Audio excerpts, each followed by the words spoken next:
যে ব্যক্তি প্রথমে নামাজে যায় না, নামাজ থেকে দ্রুত গতিতে বের হয়ে চলে যায় না, এ ব্যক্তি হলো খাঁটি ইমানদার। সুবহানাল্লাহ কোন।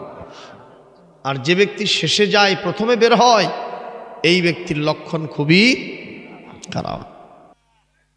মুসা আলাইহিস সালাম আল্লাহর সাথে তুর পাহাড়ে দেখা করতে যাচ্ছিলেন। কোথায়?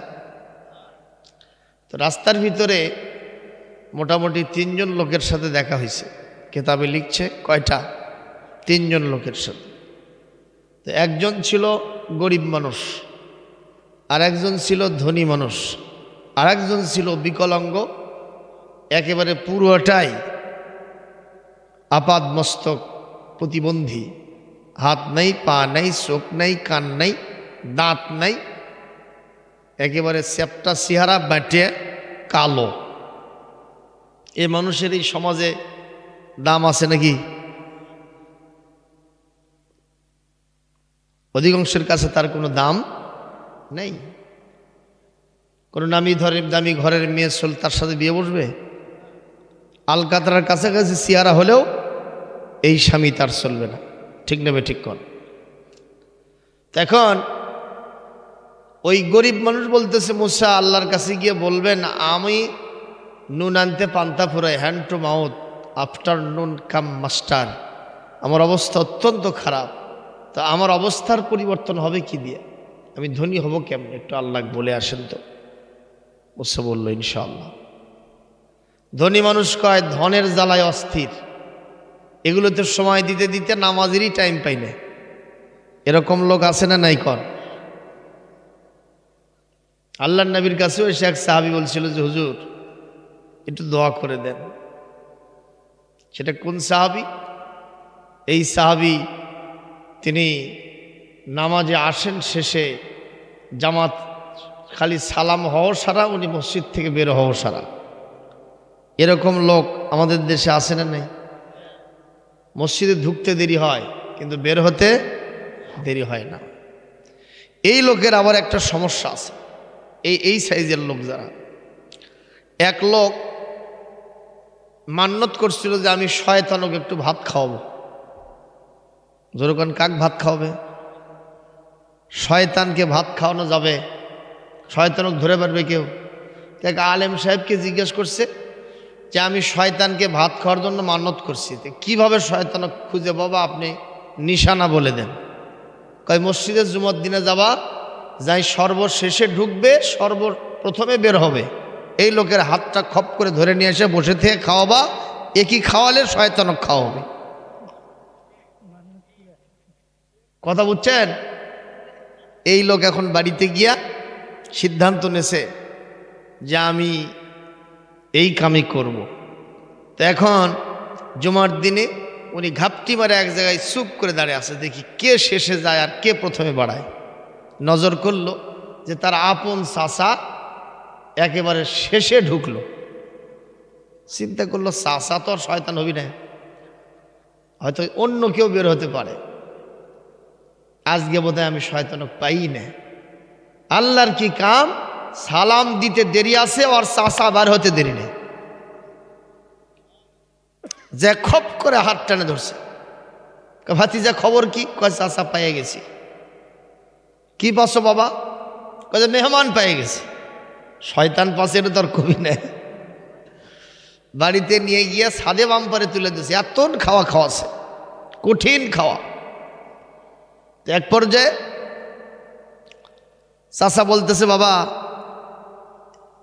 এতদিন হলো তুমি ভাতিজা জীবনে কোনোদিন দাওয়াত দেও না, আজকে এইরকম একেবারে ছাদে বাম্পারে তুলে দিলে ব্যাপারটা কি? এত খাওয়া দাওয়া উরুম ধুরুম, কি বিষয় কিছু আছে? চাচা আছে, সেটা আপনার কোলে মন খারাপ হবে। না কোলে আমি যাবো না বাবু। তো বলছে চাচা কাউকে কওয়া হবে না, মনও খারাপ করা হবে না, আমি একটু মান্যত করেছিলাম শয়তানক ভাত খাওয়াবো।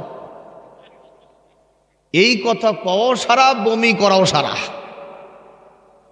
যে আমি শয়তান হয়ে গেলাম। ঠিক এ কথাই হাদিস শরীফ আসছে, যে ব্যক্তি প্রথমে নামাজে যায় না, নামাজ থেকে দ্রুত গতিতে বের হয়ে চলে যায় না, এ ব্যক্তি হলো খাঁটি ইমানদার। সুবহানাল্লাহ কোন। আর যে ব্যক্তি শেষে যায় প্রথমে বের হয় এই ব্যক্তির লক্ষণ খুবই খারাপ। ইউকালু লাহু শাইতান, তাকে শয়তান বলা যেতে পারে। ওজরের জন্য বের হলে কোনো সমস্যা, ওজর বোঝেন তো, শরীয়তের অসুস্থতা হোক, গাড়ি ধরবে, দোকান শাটারটা কোনো মতো লাগাই দিয়ে আসছে, কাস্টমাররা দাঁড়িয়ে আছে, ডাক্তার মানুষ, রুগীদের ভিড়, কথা কোন, এই অবস্থায় নিঃসন্দেহে তিনি আগে বাড়াবেন, কোনো সমস্যা নেই। আর এই নামাজের মসজিদের ঘরগুলি সব এগুলো ইন্নামা বুনিয়াত হাযিহিল মাসাজিদু লিল মাকতুবাত, এগুলো ফরজ নামাজ আদায় করার জন্যই তৈরি করা হয়েছে। সুবহানাল্লাহ, জোরে কর। বাইরে আমার, এই পর্যায়ে এই ধনী মানুষ বলতেছে, মুসা আপনি গিয়া জিজ্ঞেস করবেন আল্লাহকে আমার এই ধনগুলি কেমনে কমবে, কারণ ধন সম্পদের চাপ যত বেশি, মানুষের ব্যস্ততাও তত বেশি, নামাজের প্রতি শৈথিল্য মনোভাব শিথিলতাও তত বেশি। জনগণ ঠিক কিনা? হযরত মুসা বললেন ইনশাআল্লাহ। লাস্টলি অ্যান্ড ফাইনালি দেখা হলো এই বিকলাঙ্গ মানুষের সাথে। মুসা কই যান? আল্লাহর সাথে দেখা করতে যাব তুর পর্বতে। হে মুসা গো, আল্লাহকে একটু বলবেন আমি এমন এক অকেজ মানুষ, বিকলাঙ্গ মানুষ, আমি সবার বোঝা, আমার বাড়ির মানুষের বোঝা, সমাজের বোঝা, রাষ্ট্রের বোঝা, প্রতীকের বোঝা, আমি ছেলে মেয়ে সবার চোখে চক্ষুশূল আর বালি, আমার কোনো কাম নাই, আমি নিজেও কামাই করতে পারি না, কারো দায়িত্ব নিতে পারি না। এই পৃথিবীতে আল্লাহ পাক আমাকে কি জন্য সৃষ্টি করলেন, এটাকে আল্লাহর কাছ থেকে একটু জেনে আসা যাবে। হযরত মুসা বললেন ইনশাআল্লাহ।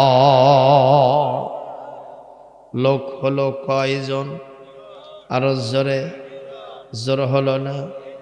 ইনশাআল্লাহ কি জবাব আল্লাহর পক্ষ থেকে আসে শুনবেন নাকি? জোরে কোন আমিন।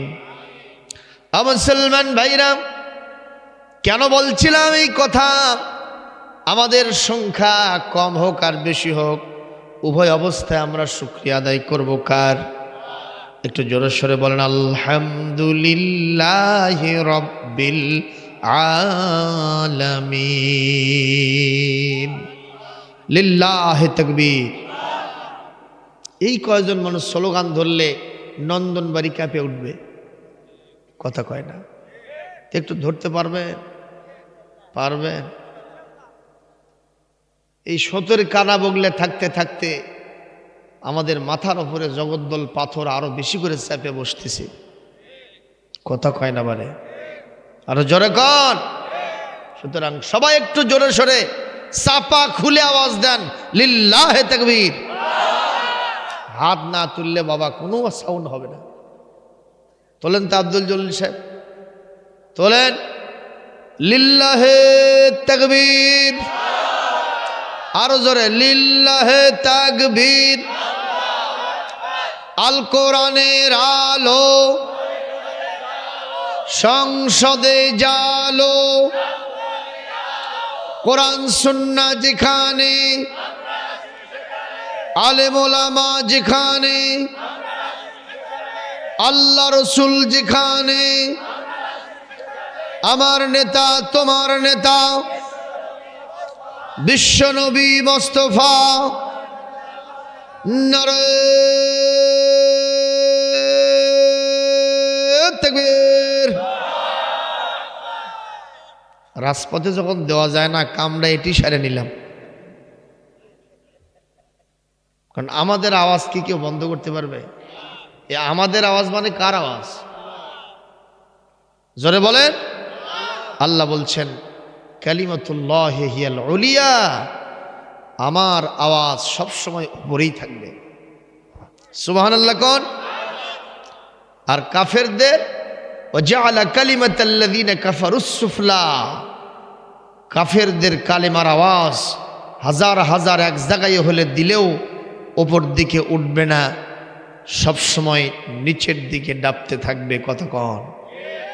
আপনারা কি মনে করেন ফেরাউনের আওয়াজ এখন ওপরে উঠছে না নিচে নামছে? আমি অনেক জায়গায় ওয়াজ করতে যাই, বলছি দেখি কে কে ফেরাউন আছেন হাত তোলেন তো। কেউ হাত তোলে না, খালি মাথা নিচু করে। আমি বলি যে মুসা কে কে? প্রত্যেকটা মাহফিলে একজন করে মুসা পেয়েই যায়। আপনাদের গ্রামে মুসা আছে? হ্যাঁ, সুবহানাল্লাহ কর। তাহলে এই গ্রামেও মুসা আছে। আমি জিজ্ঞেস করি ইয়াজিদ কে কে আছেন হাত তোলেন? কেউ নাই। যদি জিজ্ঞেস করি কে আছেন এখানে ইমাম হোসাইনের উত্তরসূরি, তার সাথী সঙ্গী সাগরাত, ইমাম হোসাইনের খানদানে খানদান কে আছেন হাত তোলেন? দেখা যায় সবাই একটা নয় দুইটা হাত তোলে। আপনারা কি ইয়াজিদের পক্ষে না হোসাইনের পক্ষে? কারা কারা হোসাইনের পক্ষে আছেন দুটা হাত তুলে আল্লাহকে দেখা। জোর কর।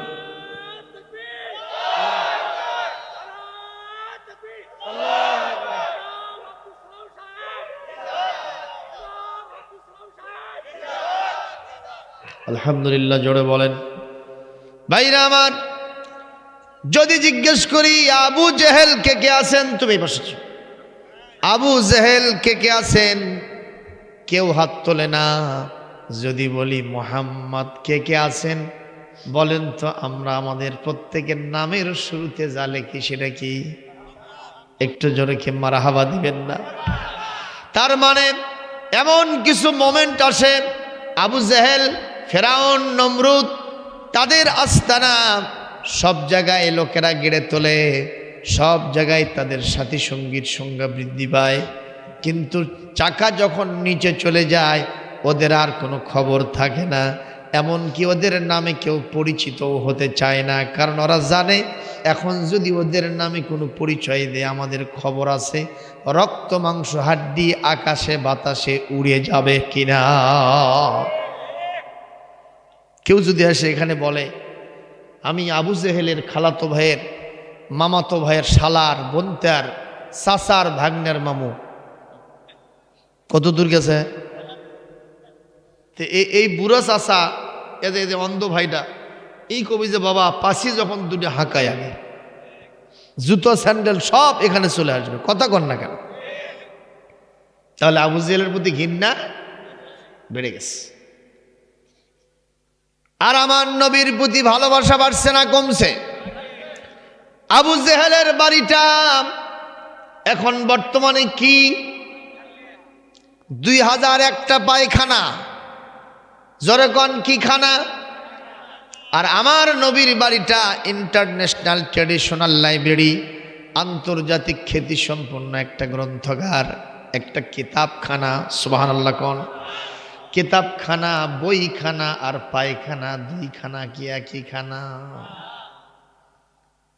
তা আমাদের দেশের লোকের আবার তাও বোঝে না, দুইটার সাথে যেহেতু খানা আছে তাহলে একই রে। জোরে নাউজুবিল্লাহ কর। ওই যে ক্লাসে গিয়ে এক স্যার জিজ্ঞেস করছিল, বাবা বলো তো দুধ আর বিড়ালের মধ্যে কি পার্থক্য? এক ছাত্র লেফে উঠে কয়, স্যার কোনো পার্থক্য নেই। কেন? আপনি জানেন না দুধেরও ছানা হয় বিড়ালেরও ছানা হয়। আচ্ছা দুধের ছানা আর বিড়ালের ছানা দুটো একই? তুই এক বানাচ্ছে কেন? 6 আকার দুধের 9 আকার। এক ছানা মানে হলো শাবক বাচ্চা, কথা কয় না। আর আরেক ছানা কি দুধ দিয়ে তৈরি হয়, গোল্লা হয়, রসগোল্লা হয়, কথা কয় না। এ বাবা ইকো দিস না।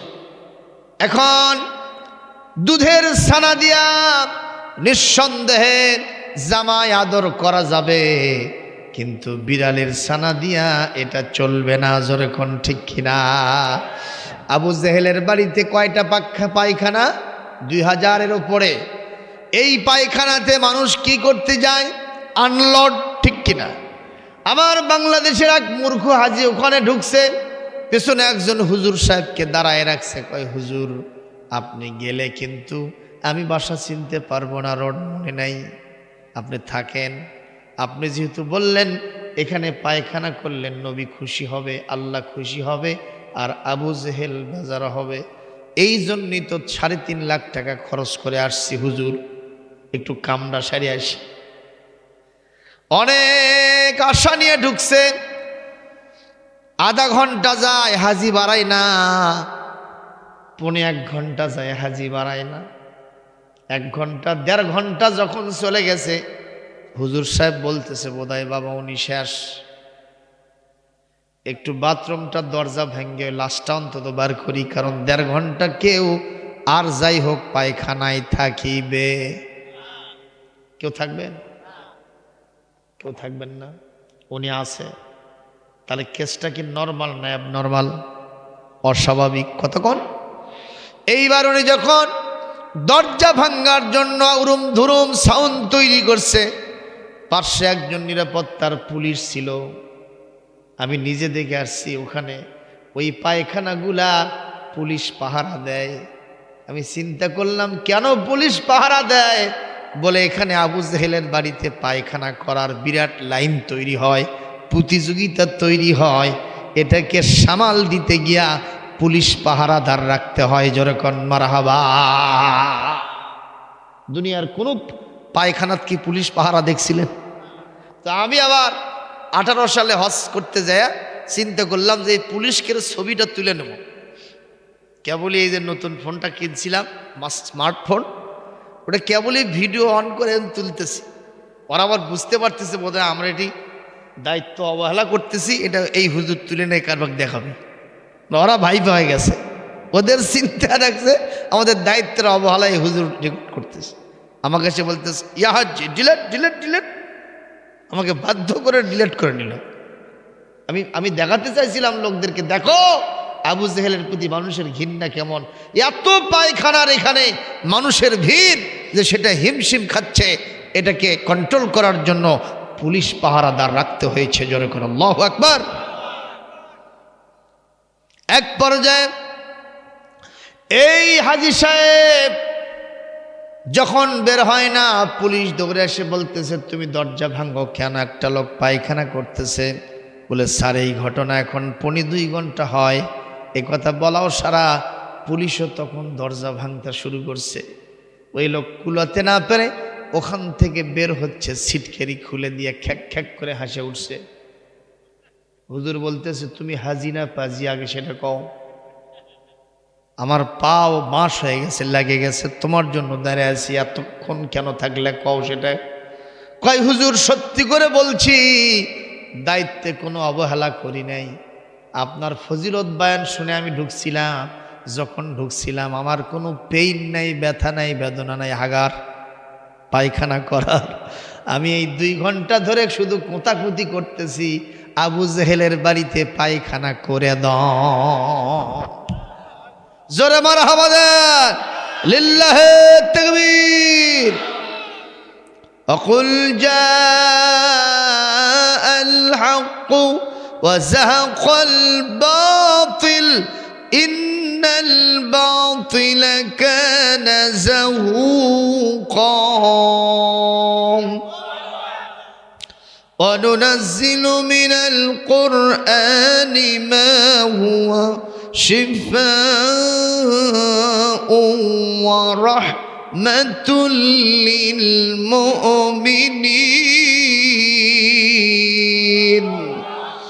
ولا يزيد الظالمين إلا خسارا। আল্লাহ পাক বলছেন সত্য সমাগত মিথ্যা অপসৃত, মিথ্যার পতন অবশ্যম্ভাবী। কথা কন, যুগে যুগে এইরকম আবু জেহেল, ফেরাউন, নমরুদ, মার্গা যারা এসেছিল তারা কি আছে না সব চলে গেছে? যখন আছে না চলে গেছে? কোরআনে কারীমের পরতে পরতে এই ঘটনাগুলি আল্লাহ কেন বলেছেন? বলে ফেরাউন চলে যাবে, নমরুদ চলে যাবে, কিন্তু তাদের দোসর নাতিপুতিরা কিয়ামত পর্যন্ত আসতেই থাকবে।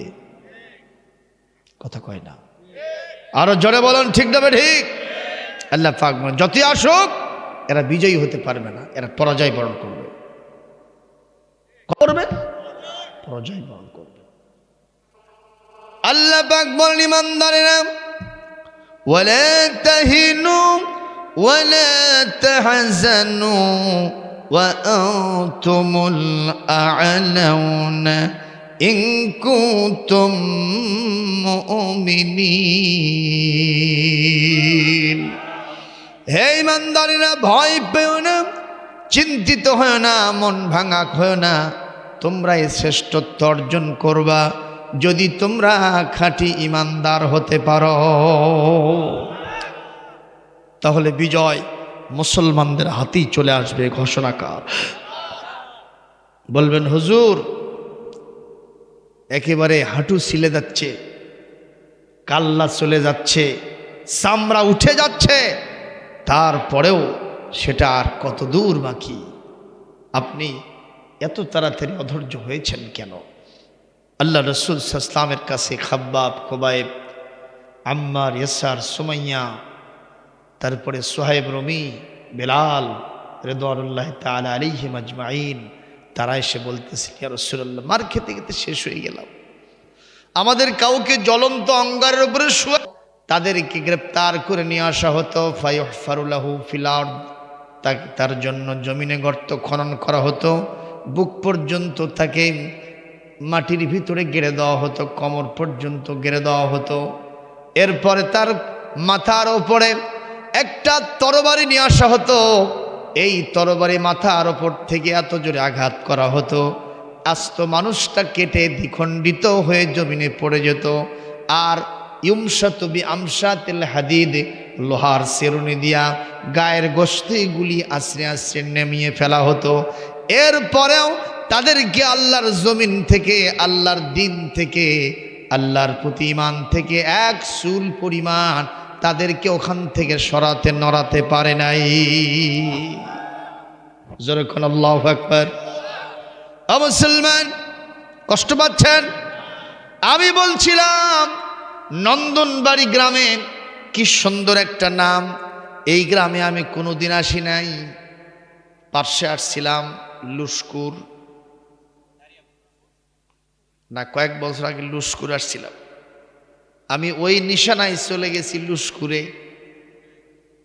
এই যে দোকান দিয়া মাদ্রাসার পাশে দিয়ে যে রাস্তা আসলো, আমি এটা চিনতে পারি নাই। আমি চিন্তা করছিলাম একবার তো আসছিলাম, লুস্কুরে চলে গেছি। আবার ওখান থেকে ব্যাগ দিয়ে আসলাম। নন্দনবাড়িতে কোনোদিন আসি নাই। কত সুন্দর একটা নাম, নন্দন। নন্দন বোঝেন তো? হ্যাঁ, যার সবচাইতে বেশি সুনাম হয় তাকে নন্দন বলা হয়। কথা কন। নন্দিত মানুষ মানে কি? যে মানুষকে সবাই সম্মান দেয়, ভালোবাসে, মহব্বত করে, তাজিম করে, এই মানুষকে নন্দিত মানুষ বলা হয়।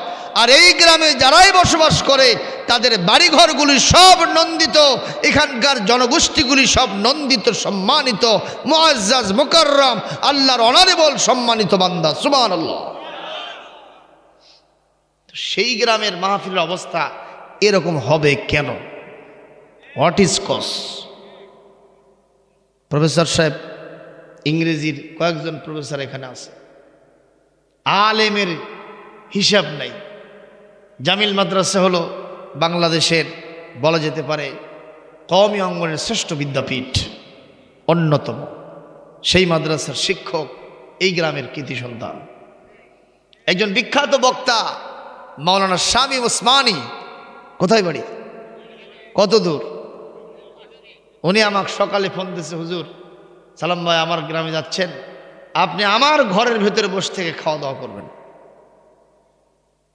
উনি জয়পুরহাটে আরেকটা প্রোগ্রামে গেছে। তাই আমি বললাম, ভাই সেটা কর্তৃপক্ষ যেখানে ব্যবস্থা করে সেটাই হবে। তো ওনাকে অনেক লোকেরা চেনে, গত বছর আমার গ্রামে তাকে বাস করে নিয়েছি। যাই হোক, এই ধরনের বড় বড় ওস্তাদ, যে এই যে আমাদের ওস্তাদ, তারপরে যিনি আজকে কথা বলে গেলেন তিনি, আরও অনেক বড় বড় ওস্তাদ এই গ্রামে বসবাস করে।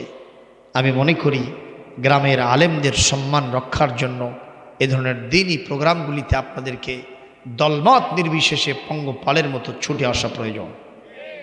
কথা বলেন না কেন? আরো জোরে বলেন না কেন? একটা পিতার যদি 5 জন সন্তান থাকে, আমাদের দেশীয় কালচার অনুযায়ী কেউ হয়তো আওয়ামী লীগ করে, কেউ হয়তো বিএনপি করে, কেউ হয়তো জামাত করে, কেউ হয়তো জাতীয় পার্টি করে, কেউ হয়তো চরমনাই করে, কেউ হয়তো তাবলিগ করে, কেউ পীর মাশায়েখ করে, কেউ ইসলামী আন্দোলন করে, কথা কর না কেন? কিন্তু একটা ভাই যদি কোনোদিন আক্রান্ত হয়, সে যদি আওয়ামী লীগও করে, ওই জামাতও চুপ করে থাকে না, ইসলামী আন্দোলনও চুপ করে থাকে না, তবলিগ, কওমি আলিয়া, ওই জাতীয় পার্টি জাসদ বাসদ কেউ চুপ থাকে না। ওই 5 ভাই কোমর বেঁধে তার বিরুদ্ধে সবাই লেগে পড়ে, জোরে কোন ঠিক কিনা? তো মুসলমানদের অবস্থাও হলো তাই। আজকে মুসলমান ঠুনকো কারণে নিজেদের ভিতরে ভেদাভেদ তৈরি করেছে, এটা কখনো উচিত নয়। আমি গতকালকের মাহফিলটাতেও বলেছি, আজকেও বলতেছি, আপনাদের এখানে সবচেয়ে বড় বাজার কোনটা? হাটকড়ি। ওটা কখন লাগে? কোন টাইমে? বিকেল থেকে। ওখানে সব লোককে যদি আটকায় দেওয়া হয়, অন্তত 5,000 লোক হবে না? বেশি হবে, 10,000 লোক হবে। আচ্ছা, 10,000 লোক ওখানে আছে, 10 জন লোক বাজারের ভিতরে ঢুকছে একই চিন্তা নিয়ে, একই মকসুদ নিয়ে। সেটা হলো ওদের টার্গেট 10 মিনিটের ভিতরে পুরো করিরহাট বাজার সাফ করব। প্রত্যেকের হাতে একটা করে বন্দুক আছে আর একটা করে ককটেল আছে। আপনারা বলেন, ওরা 10 জনে পুরো হাট 10 মিনিটের ভিতরে সাফ করতে পারবে কিনা? এমনকি হুড়াহুড়ি লাগে, পারাপারি লাগে, 2-4 জন মানুষ পুড়ে মরে সাফ হয়ে যাবে, কথা কয় না। এরা লোক কয়জন আর ওরা কত? 10,000। পারল না কেন? এইবার বুঝতে পারছেন, ক্ষমতাও না, বিষয়টা হলো একতাবদ্ধ না থাকা। ওখানে কেউ আসছে কিনতে, কেউ আসছে বেচতে, কথা কয় না। কেউ আসছে পাওনাদারের কাছ থেকে টাকা আদায় করতে, কেউ এসেছে ওখানে আর একজনের সাথে দেখা সাক্ষাৎ করতে, কেউ আসছে খুচরা আলাপ করার জন্য, চা স্টলে বসে পাট খাবে, চা খাবে, আর জাবর কাটবে, ধ্যারানি পরে যাবে, চায়ের কাপে ঝড় তুলবে, কথা কন ঠিক না বেঠিক?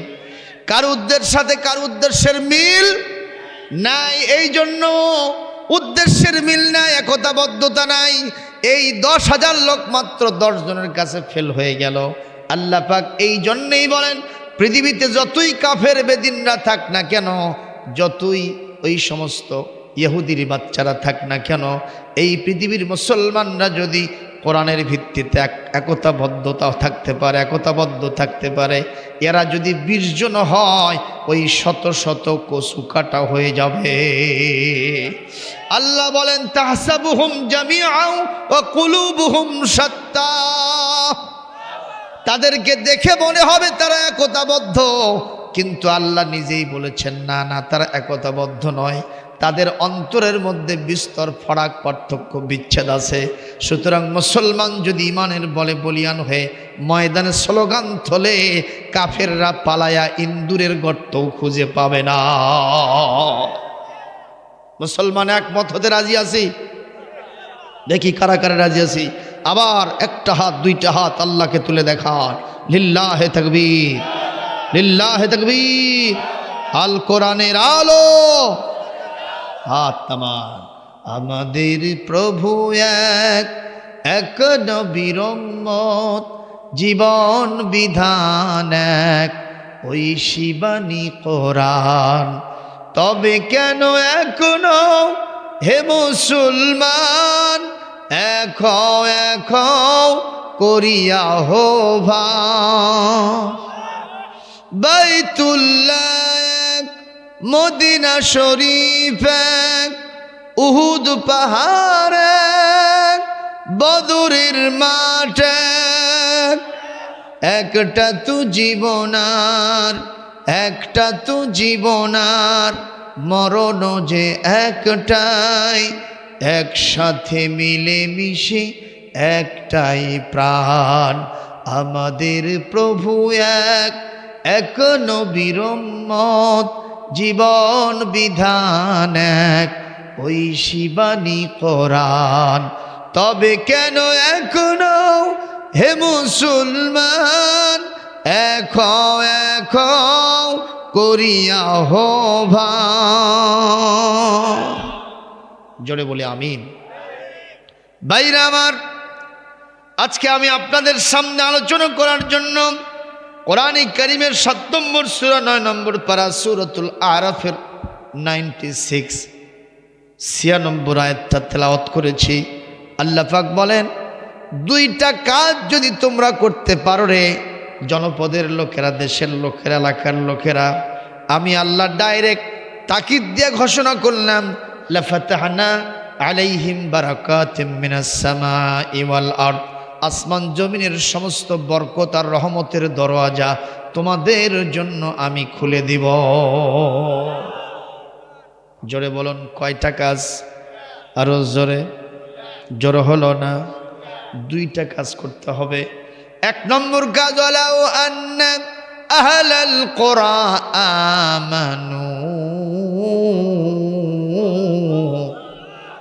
যদি তারা খাঁটি ইমানদার হয়।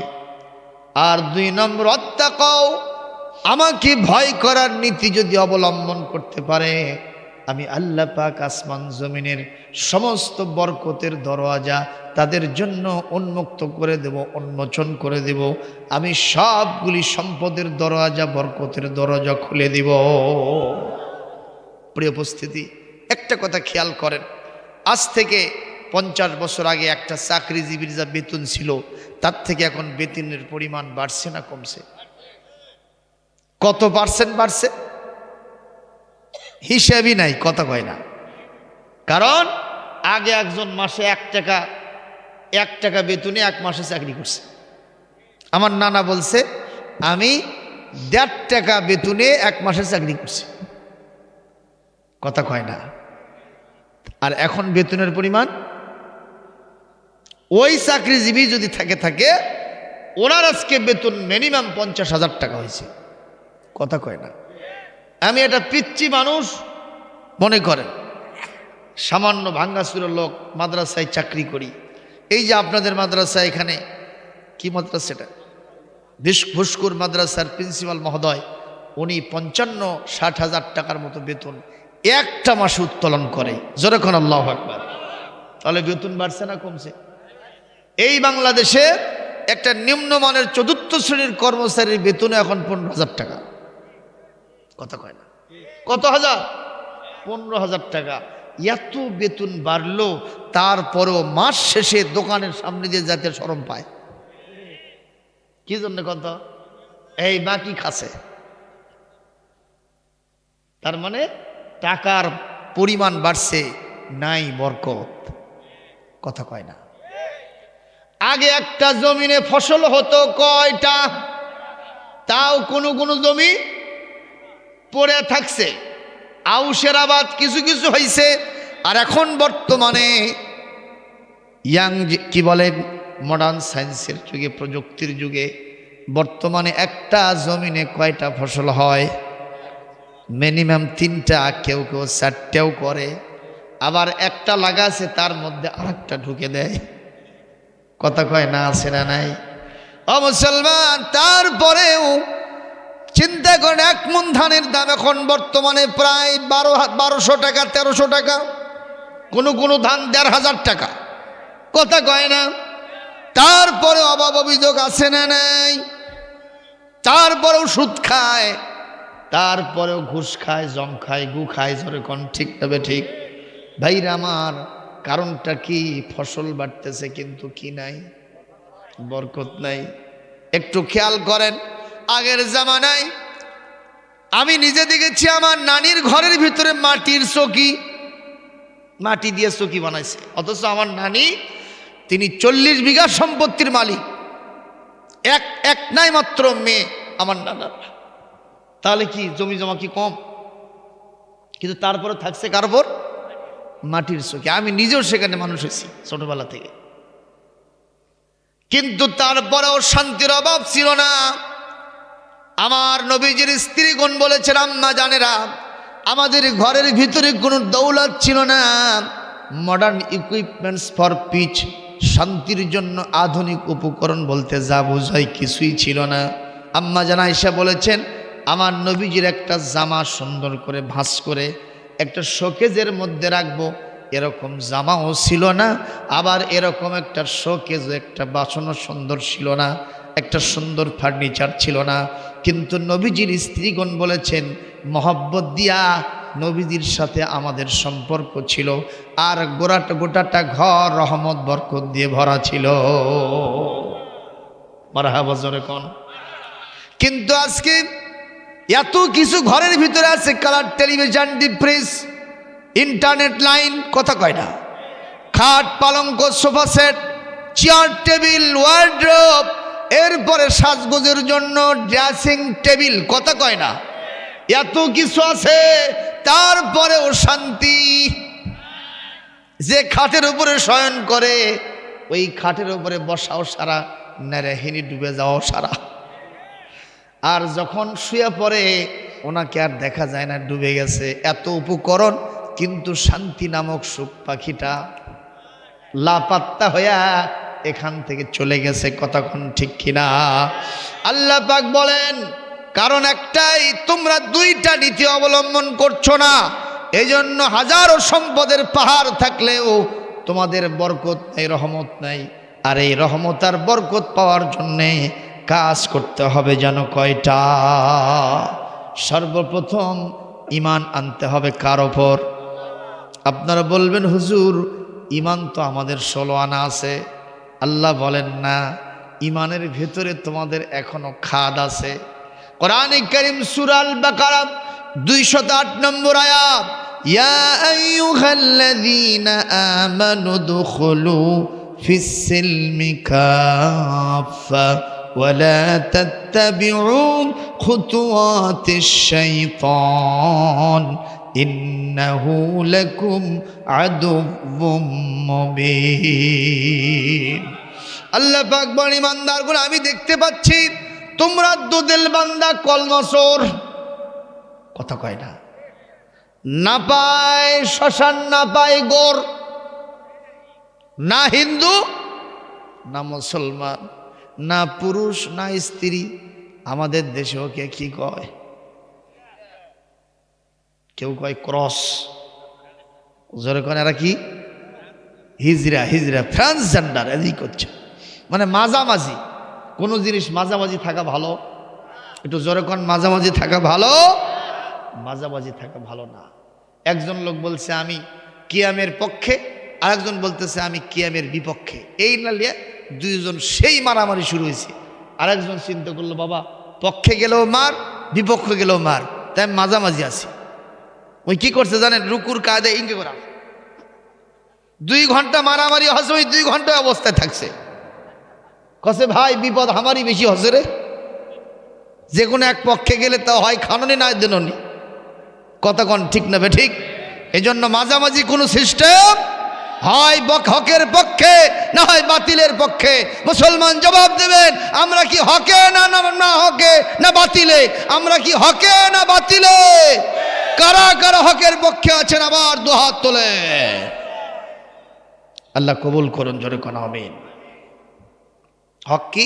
হক আল্লাহ। হক কি? হক রাসূল, ঠিক না ঠিক? হক কোরআন সুন্নাহ, হক আলেম ওলামা, কোনো সন্দেহ। আজকে এক শয়তান টকশোর ভিতরে বসে সেখানে আলেমদের বিরুদ্ধে সমালোচনা করেছে। আপনারা জানেন চলচ্চিত্র জগতে যে সমস্ত ছেলে এবং মেয়েরা অভিনয় করে, অভিনেত্রী আর অভিনেতা, গায়ক গায়িকা, ওখানে যারা আছে এদের চরিত্র আছে।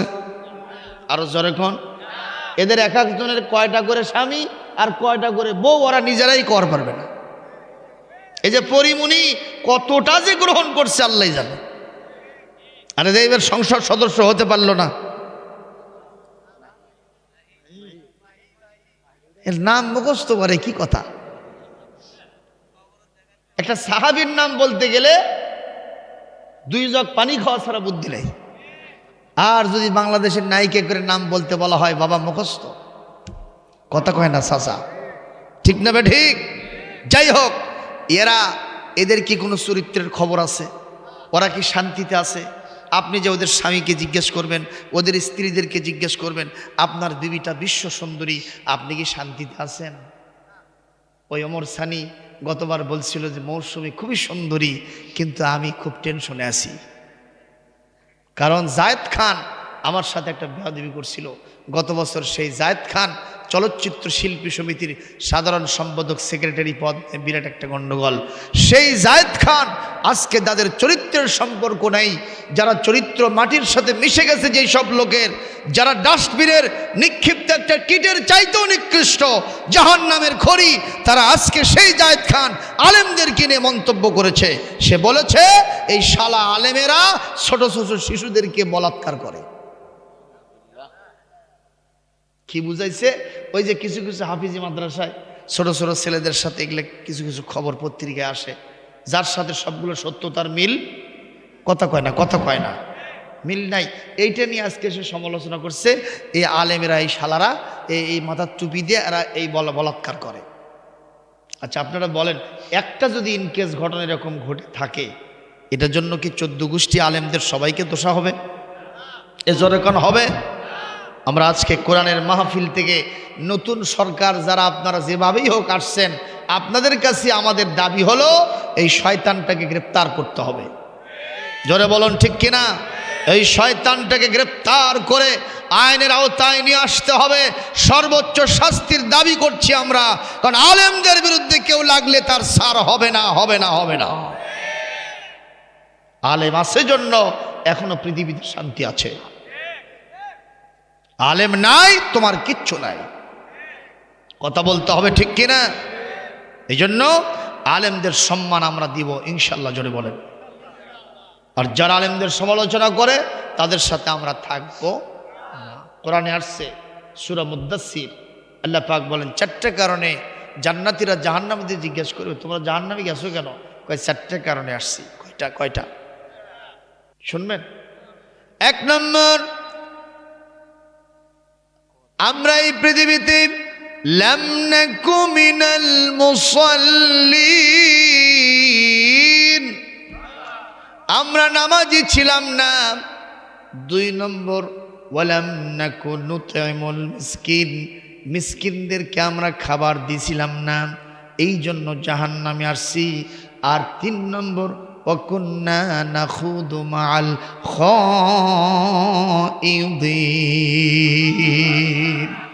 আমরা সব সময় আলেম ওলামার সমালোচনা করতাম। কথাটা ভালো করে কানের মধ্যে ঢুকায় নেন। আমরা সব সময় কোরআন সুন্নাহর বিরোধিতা করতাম।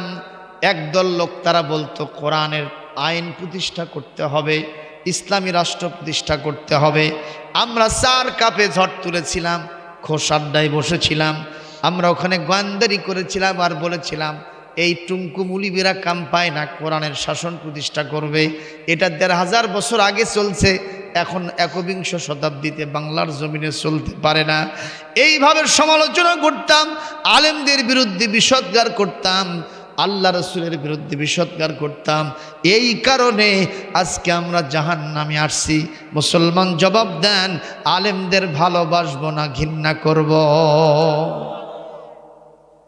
এই যে আমি যখন কিছুক্ষণ আগে আসতেছিলাম, আমার গাড়িটা রাস্তার ভিতরে বেজে গেল। রাস্তাটা খুব সরু, অমুক জায়গায় দেখবেন একটা বাড়ির পাশে খুঁটি কিছু পুঁতে দেওয়া আছে, ওখানে গাড়িটা ঘুরতে সমস্যা হলো। একটা ছেলে, ওই মৌলানা আব্দুল জলিল সাহেব ওখানে দাঁড়ায় ছিল। কি বলছে মনে আছে তো? বলে এই গ্রামে আলেমের সংখ্যা বেশি আর এরাই বেশি জালেমি করে। ওর বাড়ি কোনটি আমি তা জানি না। কয় এরা মানুষক রাস্তাঘাট দেয় না, মানুষের অসুবিধা বেশি করে। তাহলে বলেন তো, ঢালাওভাবে সব আলেমদের দোষ দেওয়া কি তার ঠিক হলো? কথা কন না কেন? এমনও তো হতে পারে আলেমদের বাড়িঘর রাস্তার সাথে নাই। কথা কয় না? কাম করে জালেমেরা, নাম হয় আলেমদের। যত দোষ নন্দ ঘোষ, সত্যটা বললেই দোষ, করলে অন্যায়ের প্রতিবাদ, নামটা হবে তোমার মৌলবাদ। ওই পেন্টাগনে হামলা হলো, দোষীকে নাচে না গেল। পেন্টাগনে হামলা হলো, দোষীকে নাচে না গেল। মুসলমানদের করে দোষী দিল অপবাদ, নামটা হবে তোমার মৌলবাদ। আমরা কি তাই মেনে নেব? হ্যাঁ, মসজিদের পাশে দিয়া একটা ছেলে এইরকম চাদর মুড়ি দিয়ে পার হয়ে যাচ্ছে। মাগরিবের নামাজের তখন আজান হয়ে গেছে। কোন নামাজ? জামাত হওয়ার জন্য কয়জন লোক লাগে? তো ইমাম সাহেব এসে দেখে খালি মুয়াজ্জিন টুকতেছে, কোনো মুসল্লি। যে শীত, বাড়ির থাকাই কঠিন, জোরে কোন ঠিক কিনা? এই অবস্থা আর মসজিদে কে আসে? এই অবস্থায় যখন কেউ আসে নাই, কষ্ট পাচ্ছেন নাকি আপনারা? তো ইমাম সাহেব বলতেছে, দেখো তো আর একজন লোক পাওয়া যায় নাকি। তো মুয়াজ্জিন যায় দেখে সভাপতির বেটা এরকম চাদর মুড়ি দিয়ে আস্তে করে খালি কস দিয়ে পার হয়ে যাচ্ছে। যে খপ করে হাত ধরছে, ভাই আব্দুল করিম ওরফে বল্টু মিয়া, আপনার বাবা সভাপতি, উনি তো আসেই না, আপনি যদি একটু আসেন তাও বাপের নামটা রক্ষা হয়। করছে না হুজুর, সমস্যা আছে। কি সমস্যা? আমার কাপড় ঠিক নাই।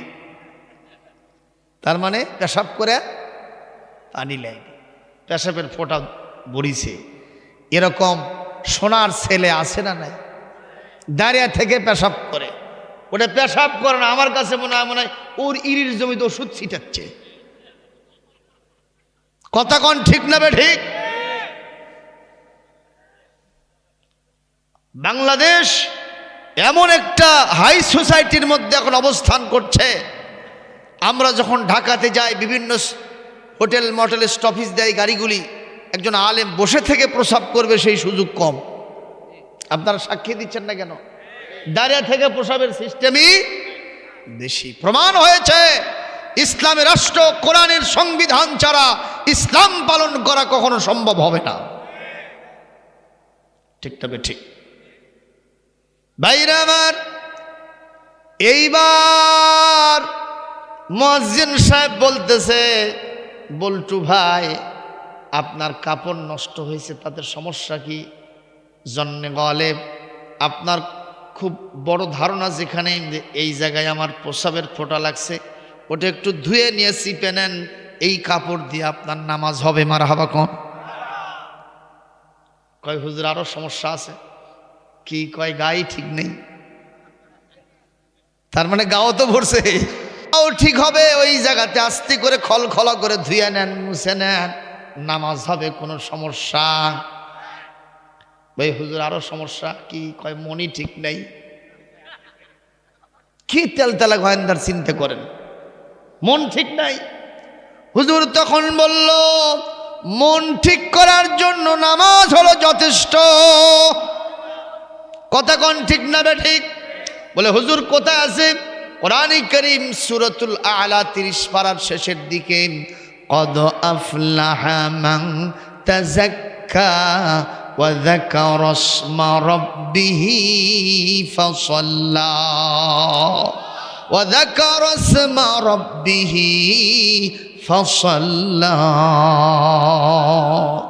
আল্লাহ পাক বলেন, قد أفلح المؤمنون الذين هم في صلاتهم خاشعون।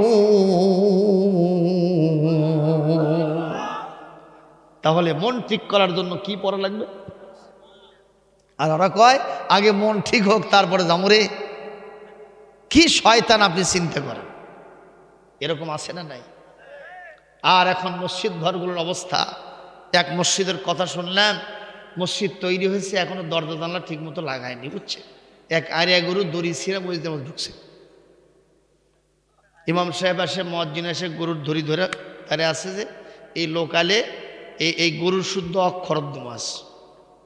তো কিছুক্ষণ পর আসছে, ভাই আপনি আসলে মানুষ না শয়তান? ওই হুজুর এত চেঁচেছেন কে? এই মেয়ে গরুর দড়ি খুঁড়ে এসে মসজিদের মধ্যে ঢুকছে, আপনি খেয়াল করেন না? হুজুর একটা কথা শোনেন, গরু বোঝে না তাই ঢুকছে, আমাকে দেখছিলেন কোন দিন? কি কথা বলে? গরু বোঝে না তাই ঢুকছে, আমাকে কোন দিন দেখছিলেন? তার মানে ওই বোঝে, ওই আসে না।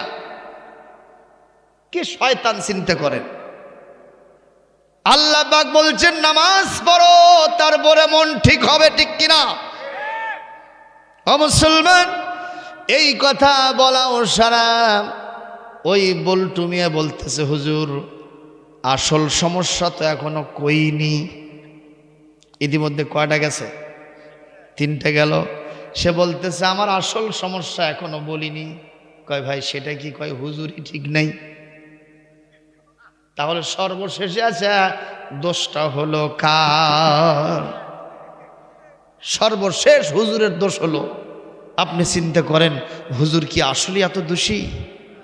আহা, একটু খেয়াল করে দেখেন হুজুরের কত অবদান। কিছুই যদি না করতে পারে, আল্লাহর নবী বলেছেন একটা খাঁটি আলেম যদি কোনো গ্রামে থাকে তার ওসিলায় গ্রামের সকল মাইয়াতের কবর আযাব মাফ হয়ে যাবে, যদি খাঁটি আলেম হতে পারে। তাহলে কি আলেমের দাম আছে না?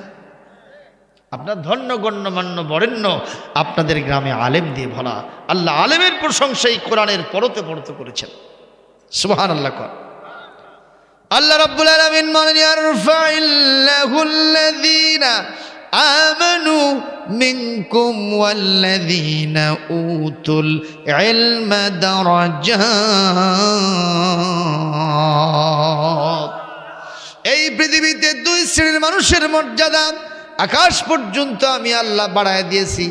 তার ভিতরে 1 শ্রেণীর হলো আলেম ওলামা, আর 2 শ্রেণী যারা হলো প্রকৃতপক্ষের খাঁটি ইমানদার। একটা ইমানদার, আর 2 নম্বর হলো কোরআনের এলেমওয়ালা। আলেমদের মর্যাদা দুনিয়ায় নাই, শুধুমাত্র ওই মাঝখানে নাই, আকাশ পর্যন্ত আকাশচুম্বী মর্যাদা যিনি দিয়েছেন তিনি কে? মুসলমান, সেই জন্য আপনাদের সামনে বলছিলাম খাঁটি ইমানদার হতে গেলে আমাদের অনেকগুলো কোয়ালিটি লাগবে। তার ভেতরে নামাজ আছে না নাই? রোজা আছে না নাই? হজ যাকাত আছে না নাই? আমরা কি কখনো জিনা ব্যভিচার করতে পারবো? এটা ছেড়ে দিলে খাঁটি ইমানদার হওয়া যাবে ঘোষণাকার। কিন্তু আজকের সমাজে জিনা ব্যভিচারের রাস্তা উন্মুক্ত খোলা আছে না নাই? জিনা ব্যভিচারের সবচেয়ে নিকটবর্তী কাজ হলো লিভ টুগেদার, বিবাহ বহির্ভূত কপত কবতি বাগবাকুম করা। এটা আমাদের দেশে কম না বেশি? আপনি আজিজুল হক কলেজের ক্যাম্পাসে যাবেন, আপনি ঢাকা বিশ্ববিদ্যালয়ের টিএসসিতে যাবেন, আপনি চলে যাবেন বোটানিক্যাল গার্ডেনে, আপনি যাবেন সোহরাওয়ার্দী উদ্যানে, আপনি বিভিন্ন আন্তর্জাতিক হোটেল মটেলে যাবেন, আপনি কক্সবাজারের সমুদ্র সৈকতে যাবেন, যা যা হয় আপনি জবাব দেবেন এগুলো জেনার নিকটবর্তী না জেনার দূরবর্তী কাজ? সবচাইতে নিকটবর্তী কাজ। এমনকি দুঃখ লাগে, দৈনিক করতোয়া পত্রিকা, বগুড়ার বহুল জাতীয় দৈনিক, সেই পত্রিকা আগে সপ্তাহে 1 দিন বিনোদন পাতা দিত, আর এখন প্রত্যেক দিন বিনোদন পাতা দেয় না? বুস্কুর বাজারে আসে, করতোয়া আসে না? দেখবেন একটা পাতা আছে, সেখানে ওই বিনোদন সংখ্যায় কিছুই নাই, খালি জড়াজড়ি মাখামাখি। একজন আর একজনকে এমন ভাবে ধরে সরে ধরছে মনে হয় জান যায় অবস্থা। এটা কি ছেলে না মিয়ার ছেলে? এই দৃশ্য যদি একটা 7 পড়া ছেলে দেখে, বাবা ওখানে পেপার পড়তেছে, আর ছেলেটা যদি এই দৃশ্য দেখে, বলেন তো একটা বেকায়দা না আসল কায়দা? এটা একটা বেকায়দা, অন্যরকম একটা ভাব। পিতা পুত্রের সামনে এই অবস্থা যদি হয়, আর এই যে বড় ফোনটা, স্মার্টফোনটা, ইউটিউব যখন চালু করবেন, আমি গত 1 সপ্তাহ ধরে এই জিনিসটা এখন নতুন নজর করতেছি। একটা ওয়াজ দেখার জন্য সার্চ দিয়েছেন, ওয়াজটা বাজতেছে, আর তার নিচে একটা আস্ত পরিপূর্ণ ল্যাংটা মহিলার দেহ দেখা যায়। যুবকরা কথা বলো, সাক্ষ্য দাও, ঠিক কিনা? একটা 2টা না, যেইটা আপনি দেখবেন, হয়তো খবর দেখবেন এনটিভি, খবর দেখবেন এটিএন, খবর দেখবেন আপনি যমুনা টিভি, ওখানে আস্তে করে হাত দিছেন, অন করেছেন, তার পিছনে দেখা যাচ্ছে একটা পরিপূর্ণ ল্যাংটা নারীর দেহ। এইটা যদি কেউ দেখে, আমার মনে হয় চোখের জেনা তখনই শুরু হয়ে যায়। কথা কোন ঠিক না ঠিক? আর চোখ এমন একটা বিষাক্ত জিনিস, সর্বপ্রথম কোনো খারাপ জিনিস দেখে তাড়াতাড়ি দ্রুতগতিতে ব্রেনকে সিদ্ধান্ত দেয়, আর ব্রেন সঙ্গে সঙ্গে বলে দেয় তুমি হয় মহিলাটার ব্যাপারে একটা কিছু লেখো, অথবা আরো বেশি করে দেখো, অথবা তার ব্যাপারে সিদ্ধান্ত নাও কি করবা, অথবা এইটাকে বাদ দিয়ে এই জাতীয় আর যারা আছে তাদের সাথে অবৈধ প্রেম নিবেদন ভালোবাসা করো, তার সাথে ধর্ষণের জন্য চেষ্টা করো। বলেন এই কারণে গোটা সমাজের ভিতরে জেনা ব্যভিচার ছড়িয়ে যায় না? যায় না? এইটা দূর করবেন কেমনে? তেঁতুল গাছ লাগায়া আঙ্গুর ফল পাওয়া যাবে? তাহলে এই মুহূর্তে দরকার আল কোরআনের সরকার। বলবেন হুজুর আল কোরআনের সরকার আসলে যে এটা দূরীভূত হবে তার কি গ্যারান্টি আছে? বলে কোরআন সূরা আল হজ 41 নম্বর আয়াত তেলাওয়াত দিলে একটু জোরে আল্লাহু আকবার বলা যাবে? যাবে। الذين إن مكناهم في الأرض أقاموا الصلاة وآتوا الزكاة وأمروا بالمعروف ونهوا عن المنكر ولله عاقبة الأمور।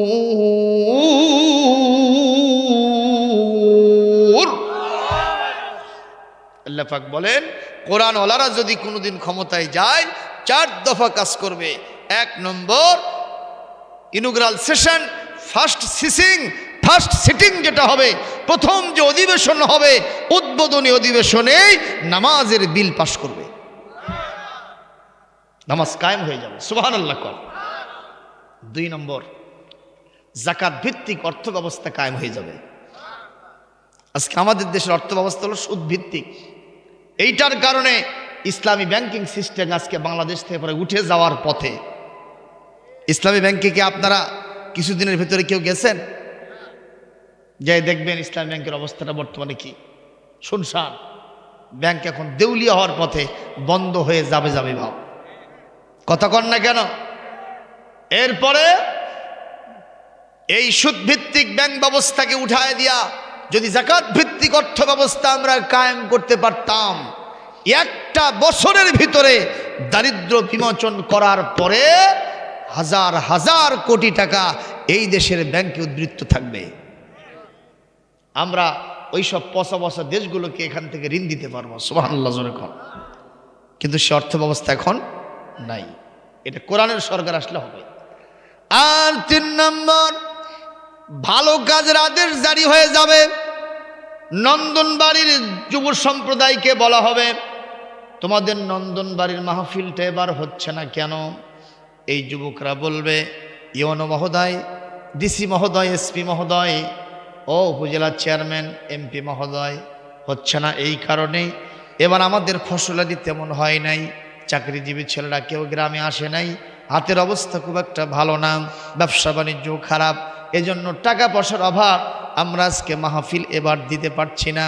এ কথা বলাও সারা, প্রশাসন থেকে আপনাকে অফার দেওয়াও সারা, তোমাদের মাহফিলটা আন্তর্জাতিক খ্যাতিসম্পন্ন বক্তাদেরকে দিয়া আয়োজন করতে হবে, যত টাকা লাগে উপজেলা পরিষদ থেকে তা বহন করা হবে।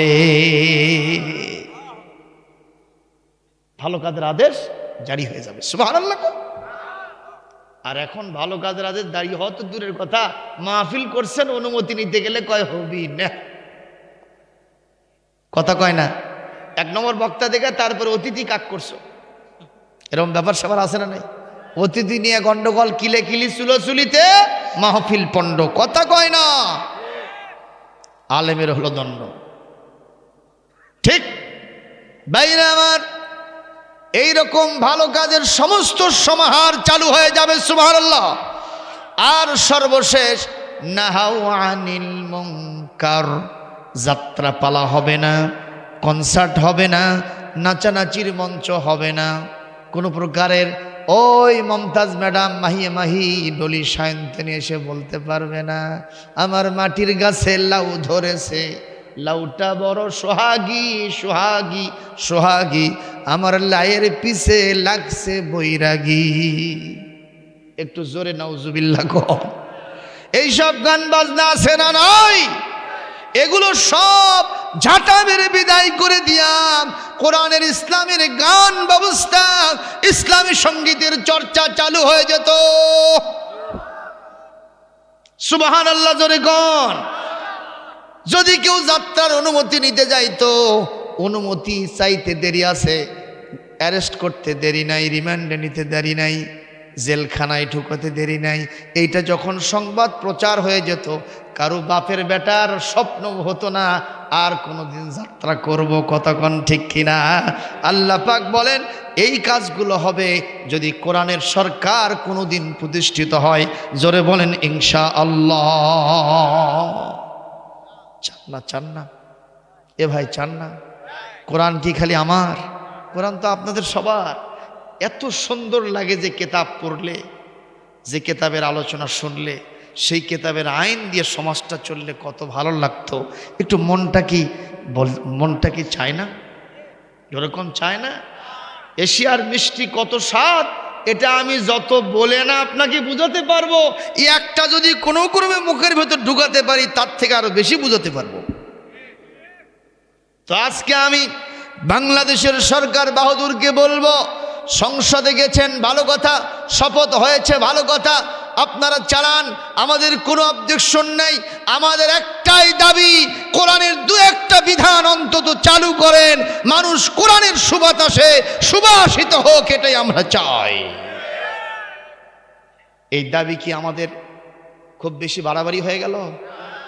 এটা আসল দাবি। জোর করেন ইনশাআল্লাহ। প্রিয় উপস্থিতি, আজকে আমি ইমানদারের যে কোয়ালিটিগুলি সব বলে শেষ করতে পারবো না। 2 নম্বর যেটা, সেটা হলো আত্তাকাও, যারা আল্লাহকে সবচাইতে বেশি ভয় করে, আল্লাহ পাক তাদের জন্য রহমত এবং বরকতের দরজা খুলে দেবে। আপনারা কি লজ্জাবতী গাছ দেখছেন? লজ্জাবতী গাছের একটা বৈশিষ্ট্য হলো এই গাছটা এমনি উদ্বেলিত থাকে, পাতাগুলো এরকম হয়, কিন্তু কোনো মানুষ যদি আস্তে করে হাত দেয় ওটা এরকম চুপসে যায়, পাতাগুলো সব বন্ধ হয়ে যায়, তাই না? তো আমাদের দেশের মালামালটার অবস্থা এরকম হয়েছে, যে মাল এত দ্বিগুণ চতুর্গুণে ফুলতেছে, ফসল জমি থেকে আসতেছে, ব্যবসা বাণিজ্য হচ্ছে, কিন্তু তারপরে হাহাকার হয় কেন? বলে আমাদের হাতের মধ্যে বরকত নাই, যেই হাত দিচ্ছি ওই লজ্জাবতী গাছের মতো চুপসে যাচ্ছে। কথা কয় না? কথা কয় না? সেক্ষেত্রে আমার নবীর হাতের বরকত ছিল কি ছিল না? দেখেন তো কি বরকত আমার নবীর হাতের। আল্লাহর নবী সাল্লাল্লাহু আলাইহি ওয়াসাল্লাম মক্কা থেকে মদিনায় হিজরত করতেছেন। হিজরতের সময় হযরত আবু বকর সাথে ছিলেন। কে ছিলেন? আর কে ছিলেন? ইন্নাল্লাহা মা'ানা, আল্লাহ ছিলেন না? সুবহানাল্লাহ। খুব ক্ষুধার্ত আল্লাহর নবী বললেন, আবু বকর দেখো তো কোথাও একটু খাওয়ার ব্যবস্থা হয় কিনা। মরুভূমির ভিতরে দেখেন একটা ঝুপড়ি, একটা বুড়ি মহিলা এরকম বসে থেকে টুকতেছে। আল্লাহর নবী নজর করেন, ওখানে একটা ছোট্ট ঘর আছে, সেই ঘরের ভিতরে একটা ছাগি, একটা ছাগল, জীর্ণ শীর্ণ দশা, হাড় হাড্ডিগুলো সব বের হয়ে গেছে, কঠিন অবস্থার, টোকা দিলে পড়ে মরে যাবে। আল্লাহর নবী হযরত আবু বকর বুড়িকে গিয়ে বললেন, বুড়ি কোনো কি খাবার আছে? যদি থাকে দাও, আমরা এমনিতে নেব না, টাকা দিয়ে কিনে খাবো। বুড়ি বলতেছে, বাবা আমার বাড়িতে কোনো খাবার নাই।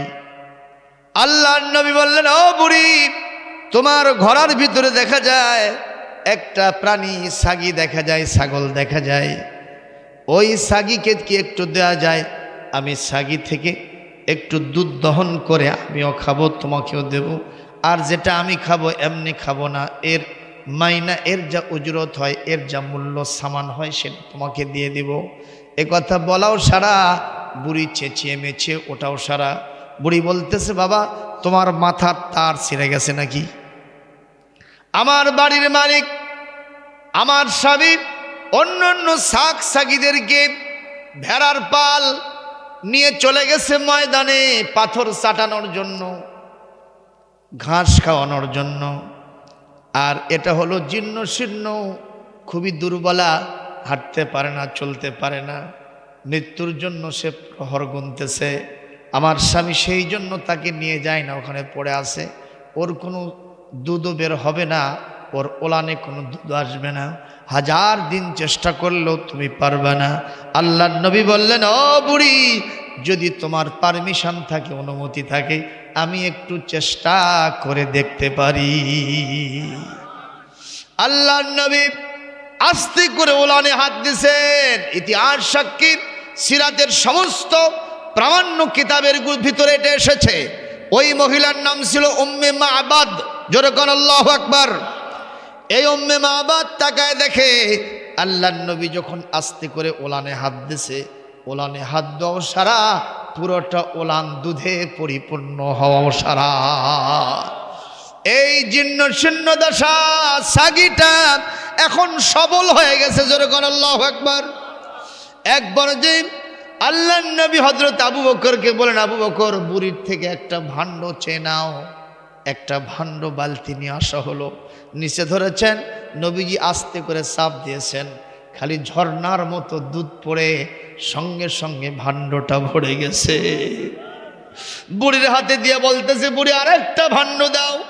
বুড়ি অপলক নেত্রে আজীব দেখে আজীব অবস্থায় চেয়ে থাকে আর বলে, এ আবার কেমন মানুষ রে, যেটা জীর্ণ ছিন্ন দুর্বলতা, দুধ হয় না, সেখান থেকে দুধ বাড়ায়। আরেকটা ভাণ্ড দেওয়া হলো। ওই ভাণ্ডটা ক্ষণিকের ভিতরে আবার ভরে টইটম্বর হয়ে গেল। এইবার বুড়িকে আরো ভাণ্ডের কথা বলা হয়। বুড়ি বলে, বাবা আর কোনো ভাণ্ড আমার বাড়িতে নাই। আল্লাহর নবী ওখান থেকে হযরত আবু বকরকে নিয়ে কিছু দুধ পান করলেন, এর মূল্য যা হয় পরিশোধ করলেন, আর বুড়িকে পুরা দুধের পেয়ালা আর ভাণ্ডগুলি দিয়ে ওখান থেকে যখন প্রস্থান করে নবীজি চলে গেছেন। In the meantime Abu Ma'bad তার অন্যান্য প্রাণীদেরকে নিয়ে আবার বাসায় ফিরে আসছে। এসে দেখে ওই সাগি আহারের দুধে তার ওলানটা পরিপূর্ণ, এবং ওই দুর্বলা সাগিটা এখন পূর্ণ সবল সতেজ হয়ে গেছে। আবু মা'বাদ বলতেছে, উম্মে মা'বাদ, এই ভাণ্ডতে এতগুলো দুধ দেখা যায়, আমার দুর্বল এই সাগিটা এখন সবল হলো কোন কারণে? কি কারণ বলো তাড়াতাড়ি। বলে, আমি তো এটা বুঝতে পারি না আবু মা'বাদ। দুইজন লোক আসলো, এই লোকদেরকে আমি জীবনে কোনোদিন দেখি নাই। ওরা আমার বাড়িতে ঢোকাও সারা, বাড়ির একটা অন্যরকম ভাব, বরকতের ভাব হওয়াও সারা। আবু মা'বাদ, আমি লোকটাকে চিনতে পারি নাই, দুইটা লোককে আমি চিনতে পারি নাই। ওরা আমার কাছ থেকে খাবার চাইছে, আমি খাবার দেই নাই। তো ওই দুর্বলা যেটা তুমি রেখে গেছিলে, ওটাকে বললো যে ওখান থেকে আমি একটু দুধ বার করবো, তুমি ভাণ্ড দাও, অনুমতি দাও। আমি রাগবাগ করে তাদেরকে বলছি, পারলে যা হয় করো। তো ওরা ওখান থেকে এইভাবে হাত ধোয়াও সারা, সঙ্গে সঙ্গে এভাবে দুধ একের পর এক বের হয়েছে ঝর্ণার মতো। এখন পর্যন্ত সেটা সতেজ হয়ে আছে, এখন পর্যন্ত ওলানটা দুধে পরিপূর্ণ হয়ে আছে। যেরকম মারহাবা। আপনারা জবাব দেন, আল্লাহর নবীর হাতের স্পর্শে দুধবিহীন জীর্ণ দশা মরণাপন্ন অবস্থা একটা সাগিকে সুস্থ সবল দুধে ভরপুর যিনি করে দিলেন, তিনি কে? এটা নবীজির হাতের বরকত। সুবহানাল্লাহ। এটা নবীজির হাতের বরকত। নবীজি আজ পৃথিবীতে নাই, তাই বলে কি এই বরকত উঠে গেছে? এই বরকত এখন নবীজির যারা যোগ্য উত্তরসূরি, আল উলামা ওয়ারাসাতুল আম্বিয়া, নবীর যারা ওয়ারিস হযরত উলামায়ে কেরাম যদি জাইয়্যিদ আলেম হয়, এই বরকত এখনো তাদের জন্য আছে। সুবহানাল্লাহ। জোরে বলেন ভাই, আরো জোরে কোন। কষ্ট হচ্ছে আপনাদের? সম্মানিত উপস্থিতি, এখন নবী করিম সাল্লাল্লাহু আলাইহি সাল্লাম বললেন, এই পৃথিবীতে আমি বরকতওয়ালা রহমতওয়ালা মানুষ, আমি যেখানে হাত দেবো সেখানে বরকত আর রহমত দিয়ে মালামাল হয়ে যাবে। বদরের যুদ্ধের দিন এক সাহাবী এসে বলছেন, ইয়া রাসূলুল্লাহ, ইয়া হাবিবাল্লাহ, আপনি আমাকে একটা তরবারি দেন, অস্ত্র দেন। কেন? বলে, আমি যুদ্ধ করতে যাব। হুজুর বললেন, কেন? বলে, যুদ্ধের আপনি যে ফজিলত বয়ান করেছেন, আমার মন কিছুতেই মানতেছেন, আমি জিহাদ করতে যাব, প্রয়োজনে সেখানে শহীদ হয়ে যাব। সুবহানাল্লাহ। আল্লাহ নবী বলছেন, লা আজিদু রিমাহা ওয়ালা সালাহা, আমার কাছে তীর তরবারি কিচ্ছু নাই, কিছু দিতে পারবো না। সাহাবী এখন কেঁদে কেটে পড়ে যাবে এরকম অবস্থা। হুজুর বললেন, এই সাহাবী, তোমার এতই মনের ভিতরে জজবা জেগেছে জিহাদে যাবাই? বলে হ্যাঁ যাবো। হুজুর এক সাহাবীকে বললেন, ওই পার্শ্বের গাছ থেকে একটা ডাল ভেঙে নিয়ে আসো তো। পার্শ্বের গাছ থেকে একটা বাবলার ডাল ভেঙে নিয়ে এসে আল্লাহর নবীর হাতে দেওয়া হলো। আল্লাহর নবী কি যেন পড়ে সাহাবীর হাতে দিয়েছেন। সাহাবী বলছেন, আমি জিহাদের ময়দানে গিয়া কাফের যাকে পাইছি আঘাত দিয়েছি, তরবারি ধারালো হলে আঘাত দিলে যেরকম একটা মানুষ দ্বিখণ্ডিত হয়ে পড়ে যায়, আমার ওই ডালের আঘাত দেওয়ার সাথে সাথে একটা কাফের দ্বিখণ্ডিত হয়ে পড়ে গেছে। সাহাবী বলেছেন, এটা তরবারি হবে না কেন? বরকতলা হাত যে ডালকে স্পর্শ করেছে সেটা হলো আমার নবীর হাত। জোরে বলেন না সুবহানাল্লাহ। এইবার আসেন দ্বিতীয় নম্বর কোয়ালিটি, আল্লাহকে ভয় করার নীতি। এই বিষয়টা একটু বলে আমি এখন শেষ করে দিব। কষ্ট হচ্ছে নাকি? গভীর রাত হয়ে যাচ্ছে মুসলমান, 5 মিনিটের ভিতরে শেষ করব, কষ্ট হবে। একটু খেয়াল করেন, আল্লাহর কোরআন কারীমের পড়তে পড়তে একটা বিষয়ের সবচেয়ে বেশি গুরুত্ব দেওয়া হয়েছে। ইয়া আইয়ুহাল্লাযীনা আমানুত্তাকুল্লাহা ولا تموتن حق تقاته ولا تموتن إلا وأنتم مسلمون يا أيها الذين آمنوا اتقوا الله وكونوا مع الصادقين يا أيها الذين آمنوا اتقوا الله وقولوا قولا سديدا يا أيها الذين آمنوا اتقوا الله ولتنظر نفس ما قدمت لغد واتقوا الله يا أيها الذين آمنوا لا تقدموا بين يدي الله ورسوله واتقوا الله يا أيها الذين آمنوا اتقوا الله وذروا ما بقي من الربا إن كنتم مؤمنين এতগুলি আয়াত পড়লাম, এই সবগুলির একটাই কথা, ভয় করতে হবে কাকে? কাকে ভয় করতে হবে ভাই? আরো জোরে কোন? আমি এক মাহফিলে ওয়াজ করতেছিলাম, এটা একজন দ্বারা কয়, হুজুর আমি আল্লাহকে ভয় করি না। ক্যা? কয় আমি এদেশের প্রধানমন্ত্রী শেখ হাসিনাকে ভয় করি। আমি বললাম কি কারণে? কয় ওনার হাতে র্যাব আছে, আর্মি আছে, পুলিশ আছে, বিজিবি আছে। আল্লাহর হাতে ওগুলা আছে? মানে আর বুঝ যেটা ওই সেটা কছে। প্রধানমন্ত্রীর হাতে এগুলো আছে সঠিক, সে কারণে তাকে ভয় করেন, তার বিরুদ্ধে কথা বলতে পারেন না। কথা কোন ঠিক না বেঠিক? আচ্ছা, আপনারা কি মনে করেন আমার আল্লাহর হাতে এগুলো নাই? আমার আল্লাহর একটা ফেরেশতার যা শক্তি, বাংলাদেশের র্যাব, পুলিশ, আর্মি, বিজিবি যত বাহিনী আছে, খালি একটা ফেরেশতা যদি খালি এরকম পাখা দিয়ে চারা মারে, সবগুলো কুপকাত হয়ে যাবে, সব লন্ডভন্ড হয়ে যাবে। কথা কোন ঠিক কিনা? তিনি হলেন সাইয়্যিদুল মালাইকা হযরত জিবরাইল আলাইহিস সালাম। 600 পাখা আল্লাহ তাকে দান করেছেন। এত সেগুলোর শক্তি, এই জমিনের এক সাইডে যদি এরকম পাখা বাজায় দেয়, সারা মারেন, গোটা পৃথিবীতে সবগুলো লন্ডভন্ড হয়ে যাবে। সুবহানাল্লাহ, জোরে কোন। আল্লাহ নিজে বলেছেন, আমি আল্লাহর শক্তি কত তোমরা জানো? আবু লাহাব বলতেছে, কে? আবু লাহাব বলতেছে, মোহাম্মদ বলে আমরা যদি এক আল্লাহ না মানি, মোহাম্মদকে যদি নেতা না মানি, আমাদেরকে নাকি জাহান্নামে বলে ঢুকাবে। আরে এরকম ক্রিটিসাইজ করতেছে। তো আবু জেহেল বলতেছে, মোহাম্মদের কথা যদি সত্যিও হয়, তা আমার হাতে যা পাওয়ার আছে ওগুলো ফেরেশতা খালি ঠেলা মারলে কুড়ি যে ভাঙ্গে চুরে পরে শেষ হয়ে যাবি। আবু জেহেল বলতেছে, তুমি আমার চেলা না? বলে হ্যাঁ। তুমি কয়জনকে কুপঘাত করতে পারবা? কয় যে জাহান্নামে কয়জন থাকবে ফেরেশতা? বলে আলাইহা তিসআতা আশার। জাহান্নামের দরজায় নিযুক্ত ফেরেশতার সংখ্যা কত? 19টা। জোরে কোন কয়টা? 19টা। ও বলতেছে, আমি দায়িত্ব নিলাম 10টা।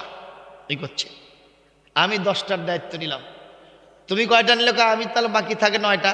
ওই 9টার দায়িত্ব আমি নিলাম। তুমি 10টা কি করবে? খালি এরকম একটা ঝ্যাংটা মারবো, ওরা 20 হাত দূরে পড়ে ভেঙে চুরে শেষ। এই করছে, আমি বাম হাত দিয়ে খালি মারবো রে, এগুলো সব কুটি চলে যাবে। আমরা সবগুলোকে বিদায় করে দিয়া নেতাকে ফুলের মালা দিয়া আবু জাহাল আর আবু লাহাবকে ফুলের মালা দিয়ে জাহান্নাম থেকে বার করে জোর করে জান্নাতের দরজা খুলে ঢুকে দেব। এই কোরআন শরীফে সূরা মুদ্দাসসিরের আয়াত আসছে 30 নম্বর আয়াত। আমি এখনই কোট করব, কষ্ট হবে আপনাদের শুনতে। আল্লাহ পাক বললেন, এ লোকেরা জেনে নাও, বুঝে নাও, আমার সেনাবাহিনীর সদস্যদের ক্ষমতা কত। ওয়ামা ইয়ালামু জুনুদু রাব্বিকা ইল্লাহু। এ নবী, আপনার রবের সেনাবাহিনীর সদস্যদের পাওয়ার কত, ক্ষমতা কত, সংখ্যা কত, একমাত্র আমি আল্লাহ ছাড়া সেটা আর কেউ জানে না। শক্তি কেমন আল্লাহ পাক বলেন, যু কুওয়াতিন। আল্লাহু আকবার। আল্লাহ পাক বলেন, ওয়ামা ইয়ানতিকু আনিল হাওয়া ইন হুয়া ইল্লা ওয়াহয়ু ইউহা আল্লামাহু শাদীদুল কুওয়া।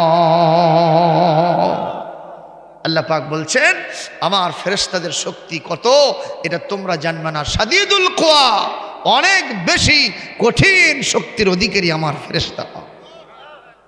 একটু জোরে করে আল্লাহু আকবার। সুতরাং আল্লাহর হাতে র্যাব, পুলিশ, আর্মি, বিজিবি আছে না নাই? আজরাইল আলাইহিস সালাম বাংলাদেশের যত প্রেসিডেন্ট, প্রধানমন্ত্রী অতীতে ছিল, বলেন তারা সব বাহিনীর লিডার না? তারা কি আছে না গেছে? এখন যারা আছে তারাও, আমরাও যাব। কথা কন না কেন? সব চলে যাব। কে বিদায় করবে? কার মাধ্যমে? যখন কার মাধ্যমে? আল্লাহ পাক বলেছেন, কুল ইয়াতাওয়াফাকুম মালাকুল মাউতিল্লাযী ওয়াক্কিলা বিকুম। মালাকুল মউত আজরাইলকে তোমাদের জন্য সেই কাজের জন্য নিযুক্ত করা হয়েছে। উনি কয়জন? সুলাইমান আলাইহিস সালামের যুগে এক লোক ওনার দরবারে এসে থরথর করে কাঁপতেছে। সুলাইমান বললেন, কাঁপো কেন? কয়, আমি আজরাইলকে দেখে আসছি, রাস্তার মধ্যে আমার দিকে ছায়া ছিল। তাহলে কাঁপা লাগবে কিনা?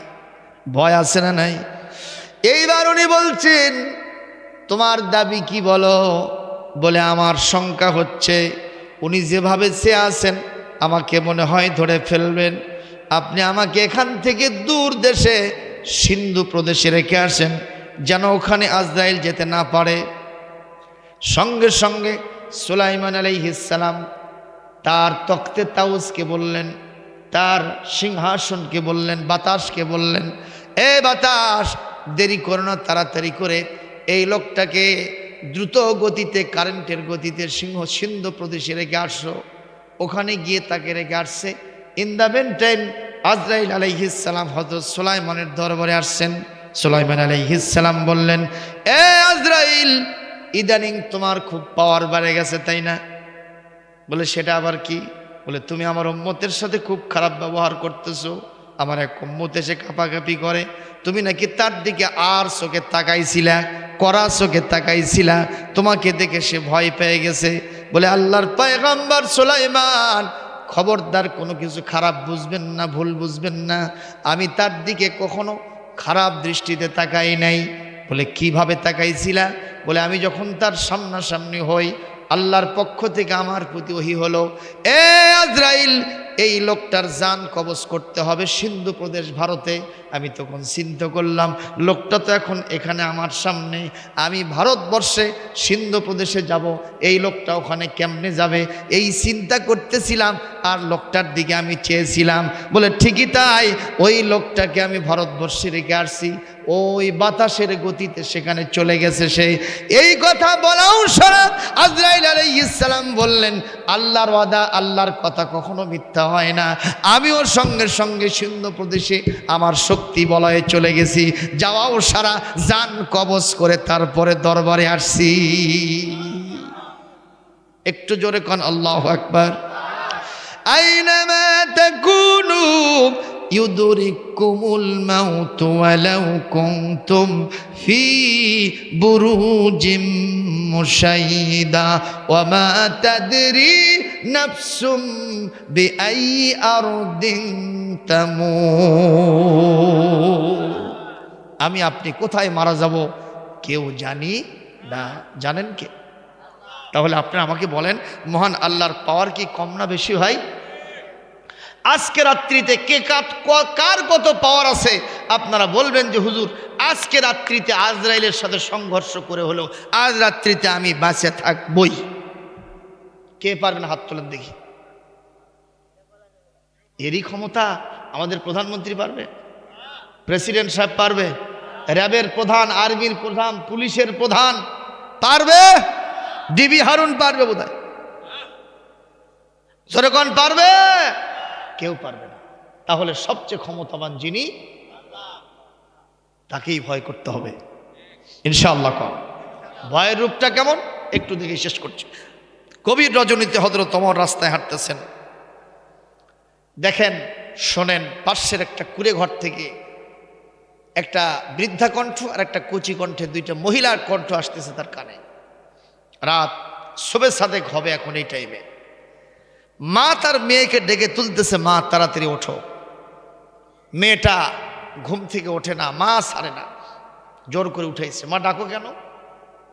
মা তুমি জানো না মদিনায় দুধের বাজার লেগে গেছে, আমরা দুধের ব্যবসায়ী, আজকে আমাদের দুধ কিছুটা কম হয়েছে, প্রত্যেকটা ভাণ্ডে দুধের পরিমাণ পরিপূর্ণ হয় নাই, একটু সবগুলোতে কিছু কিছু পানি মিশায়া পরিপূর্ণ করে দাও যাতে আমরা ব্যবসায় বেশি লাভ করতে পারি। ছোট্ট মেয়েটা বলছে, মা তোমার মাথায় কিছু আছে, তুমি চিন্তা ভাবনা করো না কিছু? কেন? বলে এটা ওমরের রাজ্য না, ওমর যদি বুঝতে পারে ডান্ডা মেরে ঠান্ডা করে দেবে। ও মা এ কাম করা যাবে না। মা তখন মুস্কি হাসে বলে, পাগলি মেয়ে, ছোট মানুষ তো বুঝিস না, ওমরের রাত্রে এটি গুটি থাকবি পাগলি কোথাকার। ওমর যা দেখ মদিনাত ঘুম পাড়তেছে, অথচ কথাগুলো শুনতেছে কে? ওমর নিজেই শুনতেছে। জোরে কোন আল্লাহু আকবার। হযরত ওমর মিটমিট করে হাসতেছেন। কি হয় দেখি, সংলাপটা কি হয়, ডায়লগ কি হয়। ইতিমধ্যেই মায়ের কথা শুনে মেয়ে বলতেছে, ও মা, ওমর যদি এখানে নাও থাকে মা, ওমরের যিনি রব আমার আর তোমার যিনি রব কে? আল্লাহ আমার রব, এই রবই আমার সব। আল্লাহ আমার রব, এই রবই আমার সব। দমে দমে তনু মনে তারি অনুভব। আল্লাহ আমার রব, এই রবই আমার সব। তোমার দুনিয়াতে আমি যেদিকে তাকাই, অথই নিয়ামতে ডুবে আছি সবাই। পাখ পাখালির গানে শুনি তাসবিহ কলো রব, তাসবিহ কলো রব। আল্লাহ আমার রব, এই রবই আমার সব। আল কোরআনের পথ, এই পথই আসল পথ। অন্য পথে অন্য মতে নেই যে রহমত। আল্লাহ আমার রব, এই রবই আমার সব। আমার আর তোমার যিনি রব, ওমরের যিনি মালিক, ওমরের যিনি রব, সেই মহান আল্লাহর চোখটা আমরা কেমনে ফাঁকি দেব মা? তুমি কি জানো না আল্লাহ বলেছেন, লা তুদরিকুহুল আবসারু ওয়া হুয়া ইউদরিকুল আবসার। কোন দৃষ্টি তার দৃষ্টিকে আয়ত্ত করতে পারে না, পৃথিবীর সব দৃষ্টি আমার আল্লাহ পাক আয়ত্ত করে থাকেন। কতক্ষণ ঠিক না বেঠিক? আল্লাহ পাক বলেন, আলামু খাইনাতাল আয়ুনি ওয়া মা তুখফিস সুদূর। চোখ কোন দিকে লুকোচুরি খেলে, তোমাদের অন্তরের মধ্যে কি গোপন থাকে, আওয়াজ দিয়ে বলেন কে জানেন? তাহলে সব গোপনীয় ভেদগুলি যিনি জানেন তিনি কে? ও মা, সে আল্লাহর ক্লোজ সার্কিট ক্যামেরার সামনে আমি এই কাম করতে পারবো না। কিয়ামতের কঠিন ময়দানে ধোঁকাবাজদের কাতারে চোরের কাতারে আল্লাহ আমাদেরকে দান করাবেন। এ কথা বলাও সারা হযরত ওমর ওখান থেকে বাড়ির দিকে একটা জোরে দৌড় মারাও সারা। যে ছোট্ট ছেলে আব্দুল্লাহকে বলে, বাবা আব্দুল্লাহ রে, অনেক দিন ধরে আমি তোমার জন্য একটা পাত্রী খুঁজতেছিলাম, পাই নাই। আজকে মদিনার ওই রাজপথের পাশে কুড়ে ঘর, ওখানে একটা মেয়ে পেয়ে গেছি। তুমি তাড়াতাড়ি যাও, মেয়েটার যদি বিয়ে না হয়ে থাকে প্রস্তাব দাও, তাকে বিয়ে করে নিয়া আমিরুল মুমিনিন খলিফাতুল মুসলিমিনের পুত্রবধূর মর্যাদা দিয়ে, তাকওয়ার মর্যাদা দিয়ে দাও।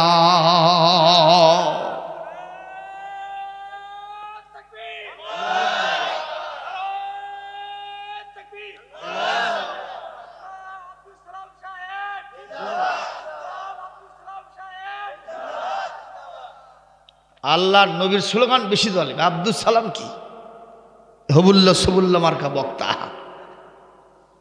ধন্যবাদ। কেমন আছেন আপনি? প্রিয় উপস্থিতি, আমি আপনাদেরকে একটা পয়েন্টে নিয়ে যাওয়ার জন্য এই ঘটনাটা নিয়ে আসলাম। বলেন তো, মেয়েটা দুধের ভিতরে পানি মিশালো না কার ভয়তে? এই ভয়টার নাম তাকওয়া। এইটা যার ভিতরে থাকবে, যে জাতির মধ্যে থাকবে, যে জনগোষ্ঠীর মধ্যে থাকবে, ওই জনগোষ্ঠীকে আল্লাহ রহমত বরকত দিয়ে মালামাল করে দেবে। এতটুকুন খাবার হলো তার মধ্যে এমন বরকত হবে 10 জন খেয়ে ফেলবে। টাকা কম হোক, বরকত দিয়ে মালামাল হবে। সুবহানাল্লাহ।